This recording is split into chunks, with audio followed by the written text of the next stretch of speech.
Welcome to the Speechie Show. Being a speech-language pathologist often means having too much work and not enough planning time. To beat the overwhelm, we're bringing you the tricks and tools that will make your job a little bit easier.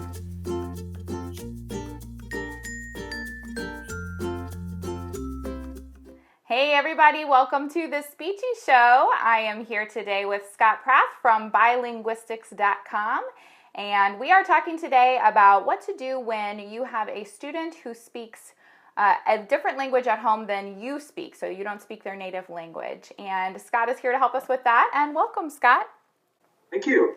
Glad to be here. Good. If you were trying to get on a minute ago, we had a couple technical problems, so thanks for hanging with us. I hope you're finding your way back over here to the real call. So we're going to talk about bilingual students today and what to do when you don't speak their native language. If you are new to the show, my name is Carrie Clark from speechandlanguagekids.com. I run the show, The Speechie Show. We do this every week where I interview a guest. We're still working on figuring out a good platform, so today Scott's on the monitor and I'm standing next to him. So we share tips and tools and resources every week for speech-language pathologists to help make your job a little bit easier. And we do giveaways on every episode too. So stick around. We're going to do some giveaways here in a minute. For those of you who are watching, go ahead and type in what languages are your students speaking aside from English. So what are the languages that you're coming across? And while they are typing in their comments, Scott, why don't you go ahead and introduce yourself and tell us a little bit more about you and bilinguistics? Sure. So I work with a group of bilingual professionals in Texas. I'm Spanish-English bilingual, and basically we work within the schools, within early intervention, and also within a clinic, primarily with kids who have a different language at home. Obviously, it's Texas and the United States, so most of the students are speaking Spanish, but the truth is, as soon as you say you're bilingual or as soon as you say you're a speech pathologist, you get all sorts of kids from Mandarin and Farsi speaking. So even those people that are bilingual, we can never be bilingual enough. So we've had to figure out ways in which we can treat students who don't speak our language or at home and not overqualify them for special ed. Perfect. That sounds wonderful. I know that's something that working in the schools, a lot of our listeners have trouble with, because if you're in the schools and you're the only speech therapist, you get everyone regardless of what language they speak. So Definitely. Yeah. All right, so we're going to go ahead and go into 5 tips today that will help you when working with those students who speak a different language than you do. And we are also going to be doing giveaways here in a couple minutes, so stay tuned. And we would love to hear your questions as we go along. So type in questions, share this with your friends, make sure everybody sees it, and here we go with the 5 tips. So the first thing that you are going to talk about is using intelligibility to gauge if a student needs some help. So can you tell us a little bit more about that? Yeah, so basically the name of the game with on the speech side, the articulation side, is always intelligibility. It's how much a child can be understood. So for us, that can be difficult if they speak another language, but even among their same language peers or their same language adults or community center, how intelligible are these people? I'll share something here and hopefully you can see it, and then I will talk through it. Okay. So are you seeing a speech slide? Hang on just a sec. There may be a delay. Here it is. Okay. Okay, there it is. Hopefully so that's forward. These speech intelligibility guidelines are true of nearly all languages. So basically what it says is that for a 3-year-old child, they should be 75 to 100% intelligible by a known person, by their parents or someone who speaks the same language. And for an unfamiliar listener, at 3 years, they're 75% intelligible. And at 4 years, they should also be 100% intelligible. So the take-home message from this is that by the time kids get into school, or even the young ones in the clinic, they should largely be 100% intelligible. And this is the first key, is asking members of their community that speak their language what percentage of the time they can understand them. So that's number 1.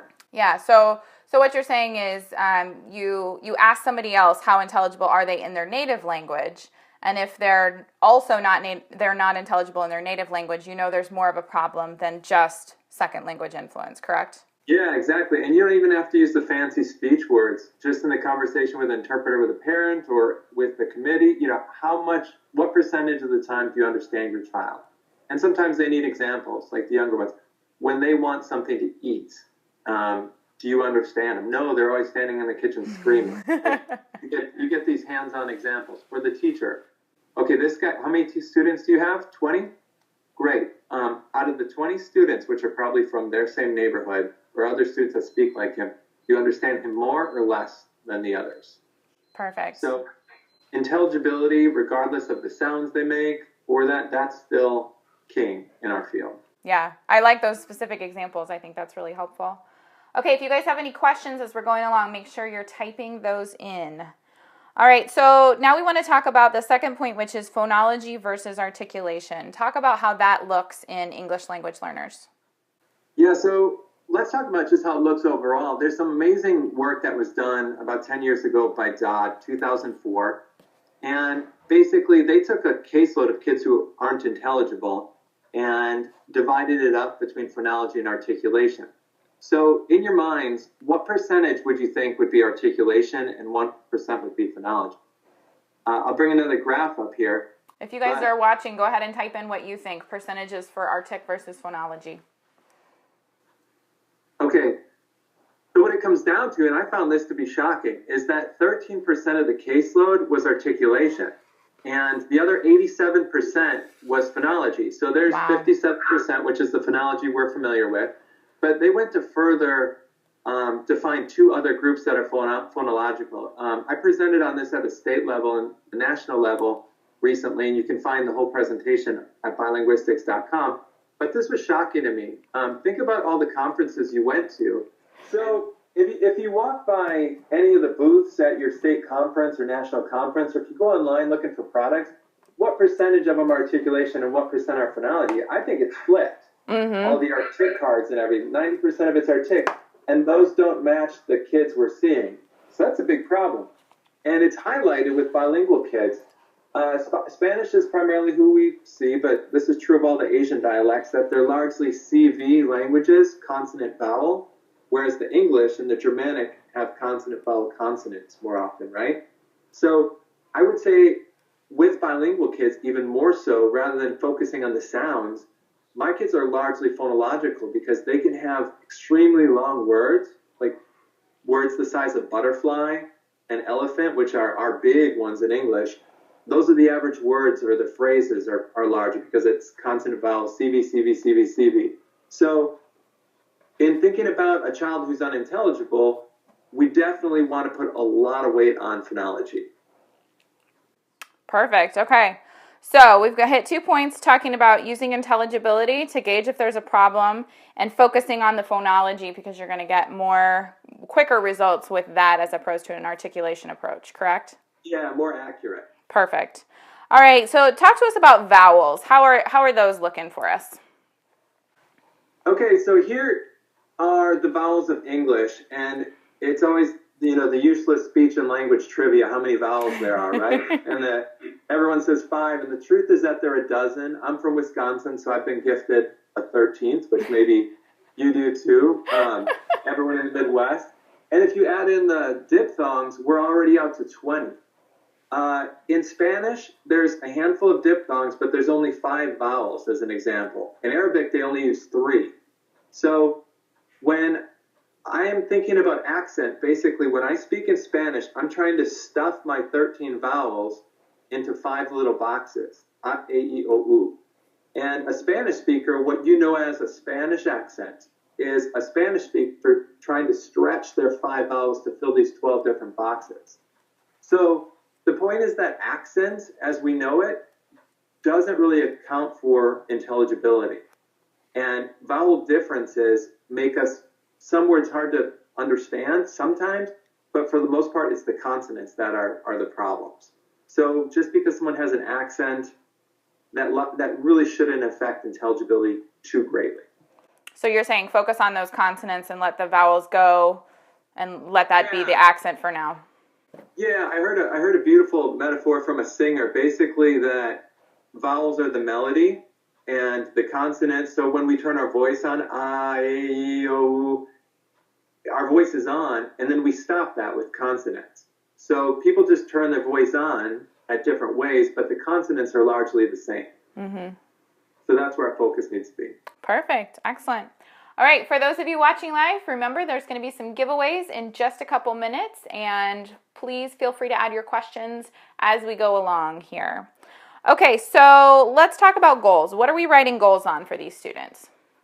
Yeah, so with that giveaway, we have an ebook that we wrote. It's just over 40 pages, and it's developmental norms in English and Spanish. And what this basically does is it lays out how we look at consonants. I'm going to show you one Venn diagram. We've done this in another book I'll share at the end with 12 different languages, but I think that the Venn diagram paints the major points. So what you're seeing on your screen is the Spanish sounds and the English sounds. And the name of the game with goals is that we want to write goals on the sounds that both languages share. So as an example, we want to stick in the middle. So what we have here is B, D, G, P, T, K, M, N as examples. Those sounds are in Spanish, taco, right? T and K. Whereas the harder Germanic sounds, the Z and the Z and sh, those sounds that sound like your television's broken, that we've got from German, they don't exist in Spanish. So to write goals on those aren't necessarily going to serve our purpose, and they're not going to move these guys off the caseload. So basically, focus on the sounds. And you could go to Google. Like I said, we did this with 12 languages, but basically, you could get the phonology from 2 languages, and you always have your Venn diagram with English, and you find the sounds that both share. And those are really good sounds to write goals on. Perfect. Yeah, that's great. And you said that was in the ebook that you're going to talk about here in a minute? Yes. Perfect. Yeah, for Spanish and English, that one is. Excellent. Okay, so the last thing that we want to talk about today is final consonants in Spanish. So let's talk about how that looks. Okay, so bang for your buck. If I'm going to give you one thing out of here that you can take away with, the phonology, the greatest error that I ever see when I receive reports or people write in for questions, it has to do with final consonant deletion. So in Spanish, if you're going to put a final consonant on a word, it's extremely important. You're talking about tense, you're doubling it, like S in English, it's equal, or it's a verb. So there's only 5 sounds, and the easiest way to remember this is I use the word snarled, and S, N, R, L, and D. Those are the only final consonants that can be used in Spanish, and they're used sparingly. So I can't tell you the number of reports that people have said, hey, can you take a look at this? And they've got goals, so we want to focus on phonology. That's absolutely true. But we want to be very careful with some of the phonology because in Spanish, they don't use final consonants, and we write that goal a lot. And a child just wouldn't say it. So another one, if I could add one, is cluster reduction. So they don't have clusters at the end of the word. So something I heard just yesterday in the hall, a child said, don't do that. So we have don't.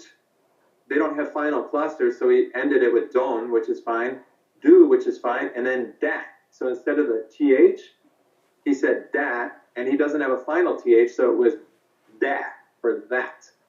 So, and that's absolutely fine for a Spanish speaker. But I think it exemplifies the fact that they're not bringing over from their language is making them look disordered. So what you're saying is the final consonant deletion and the cluster deletion, those are not things that we should be targeting with these children because those are dialectal differences and not phonological disorders, correct? Yeah, they do delete. They do have 5 consonants, but they don't have all the ones like we have. Mm-hmm. So it's something that overdiagnoses their group. Sure. All right. Well, those are our 5 points today. We hope that was helpful for you. We are going to talk about Scott's favorite resources for bilingual students, and then we're going to do our giveaways. So, Scott, what are your resources? Yeah, so we have found that working with kids from another language it's extremely possible. So this is the ebook we're going to be giving away. It's Developmental Speech and Language Norms for Spanish and English. And we're at bilinguistics.com, which also has a ton of free resources on it to help you with kids who might not come from your culture. So this has everything I talked about, all the developmental norms, and it also, what we didn't talk about today, all the similarities and differences in language. And then the other book, the main book that we wrote, is called Difference or Disorder. And what we've done with this one is we've taken the 12 most common languages, so Spanish, Mandarin as an example, and we've done those Venn diagrams for all the consonants and all the vowels, and then we've listed all the similarities and differences across the languages too, pronoun differences and preposition differences, to help us to be able to differentiate these kids and move them off our caseload confidently, even though we don't speak Farsi and Spanish. Perfect. All right, so tell people where they can find those ebooks if they do not win them in the giveaway today. Yeah, so if you go to bilinguistics.com, I can bring that up too. There's a tab which is full of free resources, and then okay, so here we are at your website, and here we are at bilinguistics.com, and there's a tab here that says for SLPs, and then free SLP resources, and this has evaluations, goal banks, a lot of stuff related to culture, books for speech therapy and music, and then under products, you'll see the ebook and Difference versus Disorder, the other book we wrote, as well as a few others. Excellent. Perfect. Okay. So Scott's giving away the first one, the ebook, right? Yes. Okay, so Scott's giving away that today. If you are watching on Facebook Live with us today on the 9th of January at 12:45 Central Time, if you're watching live with us, you get a chance to win. I'm going to ask the question here in just a minute, and you have a chance. For my giveaway, we're doing 2 giveaways today. For my giveaway, I am giving away 2 free months in my membership, the Speech Therapy Solution.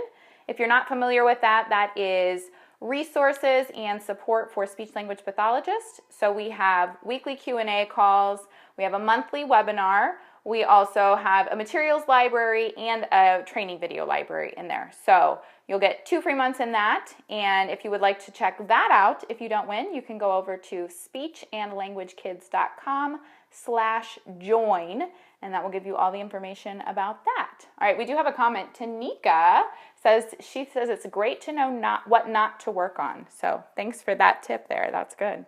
Yeah, definitely. Okay, so in order to win, you have to be one of the first 2 responders. The first person to answer my question is going to get Scott's giveaway.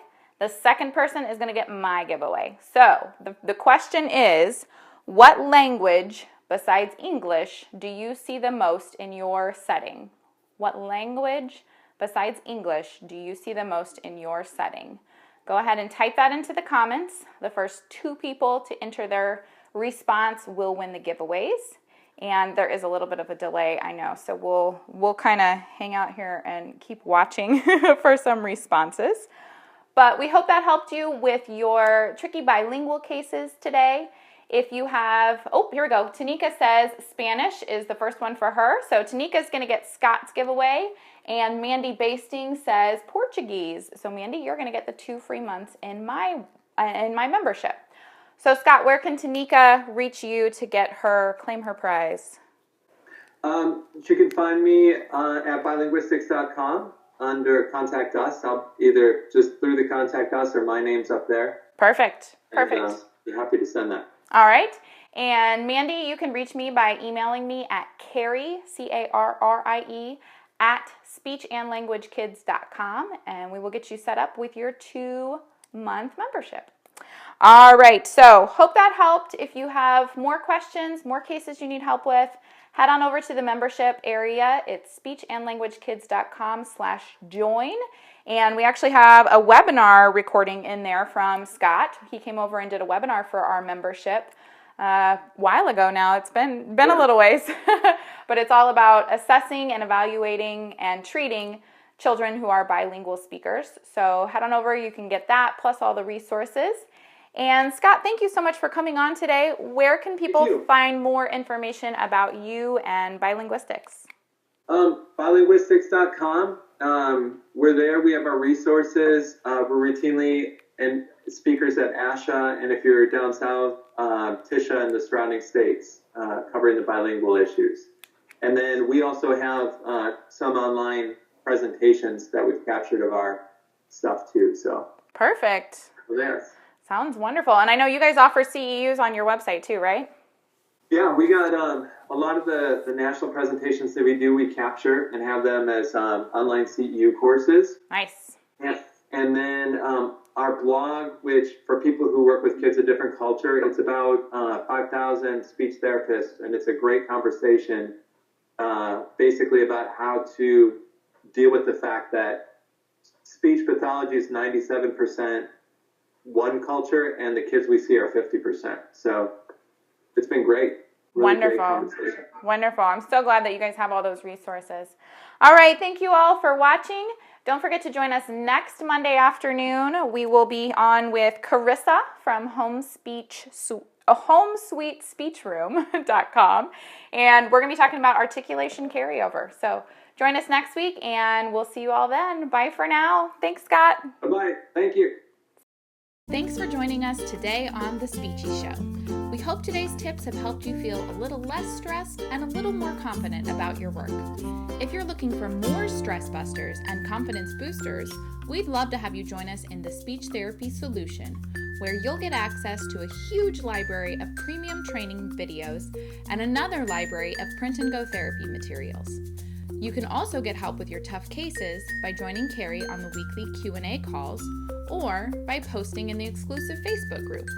Plus, group members can join us for a monthly webinar that can be used for continuing education credit. Head on over to speechandlanguagekids.com/join to check out all the amazing benefits of the Speech Therapy Solution membership. Bye for now.